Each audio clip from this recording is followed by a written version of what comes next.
ایک ہی گھر کے چھت کے سائے میں رہنے والا، ایک ہی گھر کے آنگن میں کھیلنے والا اور ایک ہی گھر کے یہ بستر میں سونے والا، لیکن کیا شادی ہو گئی، کیا بچے ہو گئے، کیا رشتہ داری خاندانی بڑھ گئے، تو اب کہنے لگا ہے کہ اب تو میرے آنگن میں سے نہیں چلے گا، اب تو میرے زمین کے مین پہ سے نہیں چلے گا، اب تو میرے فلاں جگہ سے نہیں چلے گا، تیرا چہرہ میں دیکھنا گوارا نہیں کروں گا۔ ایک چوکٹ سے نکلنے والے، ایک دہلیز سے نکلنے والے، لیکن آج دو دہلیز بن چکی ہے، ایک گھر کے اندر آج دو دیواریں لگ چکی ہے، اس کا رخ الگ ہے، اس کا رخ الگ ہے۔ تو میرے دوستو پتا، اگر ان دونوں نے کسی کی نماز جنازہ میں چلے جائیں، نماز جنازہ پڑھیں، پھر وہاں پر یہ دعا پڑھ رہا ہے، اس بندے کی مغفرت کروا رہا ہے، اس بندے کی مغفرت کروا رہا ہے، تو وہ میت کیا کہے گی؟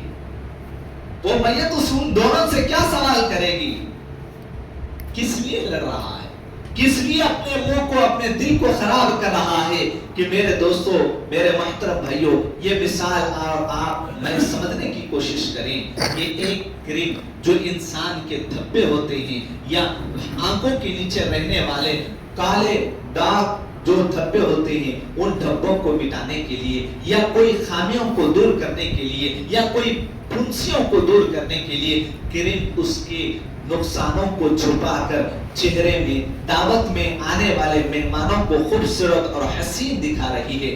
لیکن مسلمانوں، تم اور میں نبی کے غلام ہیں، تو پھر خبر میں کس کالے منہ سے جا رہے ہو؟ کس بھائی کی برائی کر کر تم خبر میں جا رہے ہو؟ بازار میں ملنے والی 500 200 300 والی کریم تمہارے اعضاء کو، تمہارے خامیوں کو چھپا رہی ہے، لیکن اگر ہم اور آپ ہمارے سجدے اگر ہماری برائیوں کو اور کسی مسلمان کے بغض کو اور کسی کے بارے میں غلط فہمی کو اور کسی پر پابندی لگانے پر، کسی پر ظلم کرنے کو اگر ہمارے سجدے نہیں روکے، تو سمجھو کہ سجدے ہمارے لیے کیا کام دیں گے؟ یہ اعمال ہمارے لیے کیا کام دیں گے؟ کیا ہماری مغفرت کروائیں گے؟ کیا ہماری آخرت اس سے سنورے گی؟ کیا ہمیں جنت اللہ دینے والا ہے؟ میرے دوستو، نہیں، ہمیں اپنے دلوں کو صاف رکھو۔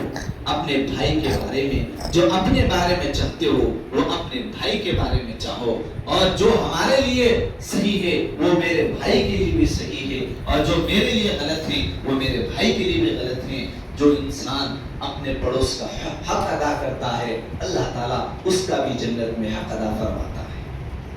اگر جو اپنے پڑوسی کا حق نہیں کرتا، حق ادا نہیں کرتا، سمجھو کہ اللہ بھی اس بندے کو ویسے ہی کر دے گا جسے وہ دنیا میں انجانا بن کر رہ گیا۔ ایسی برائیوں سے بچو، ایسی غلط فہمیوں سے بچو اور ایسی چیزوں سے بچو۔ میرے دوستو، کل کا زندہ انسان کیا معلوم کہ صبح کا سورج کا طلوع ہونے سے پہلے وہ قبر کی مٹی میں جانے والا۔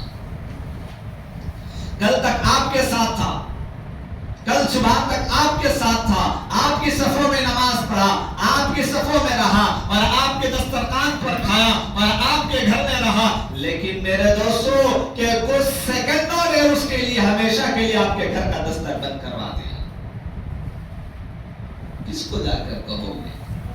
ہاں، اگر آپ کا پڑوسی آپ سے ناراض ہے، یا آپ کا بیٹا آپ سے ناراض ہے، یا آپ کا بھائی آپ سے ناراض ہے، پیارے، پھر اللہ سکرات دینے میں تاخیر نہیں کرے گا۔ اللہ موت کی گھڑی میں